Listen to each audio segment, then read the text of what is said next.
তাহলে আমাদের কিছু ফাইনাল ডিসিশন আছে, এগুলো তোরা শুনে রাখ। স্যার জি বাংলা বয়কট, কিশোর জলসা বয়কট। স্যার বাংলাদেশের সোশ্যাল মিডিয়াতে আইপিএল খেলা সরাসরি সম্প্রচার কোনোভাবে সম্প্রচার হবে না, boycott. Thank you sir. IPL থেকে মুস্তাফিজুরকে বাদ দেওয়ায় দুই দেশের মধ্যে গোপন বৈঠক।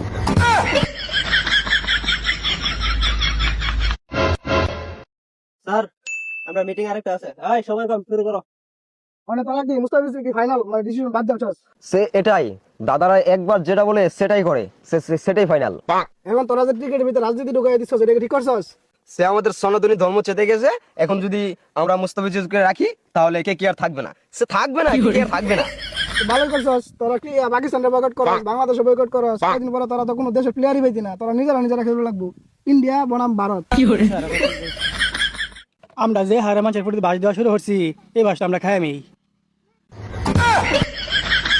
সে কি বলে মিনমিন মিনমিন করে দাঁড়িয়ে থাকে এখানে। ও তাহলে এখন তোরা এই বিষয়ে চিন্তা করতেছস? আচ্ছা ঠিক আছে, এগুলো যখন তোর ফাইনাল ডিসিশন, তাহলে আমাদের কিছু ফাইনাল ডিসিশন আছে, এগুলো তোরা শুনে রাখ। এই খাতাটা বার কর। জি। স্যার জি বাংলা বয়কট, কিশোর Jalsha boycott. Sir Colors TV boycott. Sir Bollywood boycott.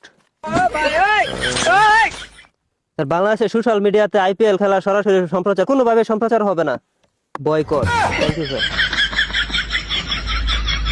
ঠিক আছে? ও তাহলে তোরা এই সে চিন্তা করে রেখেছিস। তাহলে তোদের যে 4টা ম্যাচ আছে টি20 বিশ্বকাপ, ইন্ডিয়া আমাদের, সেটা কি করবি? ও স্যার শেষ পৃষ্ঠাটা রয়ে গেছে স্যার। আমরা টি20 যে বিশ্বকাপ 4টা ম্যাচ আছে, এটা আমরা স্যার ইন্ডিয়াতে খেলবো না, এটা আমরা শ্রীলঙ্কায় খেলবো। তাহলে বয়কট। India boycott. স্যার আরেকটা বিষয় রয়ে গেছে, সেটা হচ্ছে আপনার নুনতা ইলিশ আছে না, এটা দেওয়া বন্ধ, টোটালি বন্ধ। ঠিক আছে। আরে কচি করে সব বাদ দে, মুস্তাফিজুরকে বাদ দিয়ে 9,20,00,000 টাকা আমাদের লাভ হয়ে গেল। আরে স্যার আপনি 9 কোটি 20 লাখ টাকা আপনি লাভ লিয়ে করছেন, এতে দাম করে আরো 100 কোটি আরো লস আছে।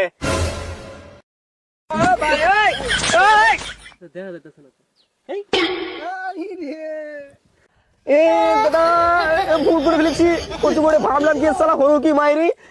বসে আছিস কেন? কেন বস, খবর করে দিন।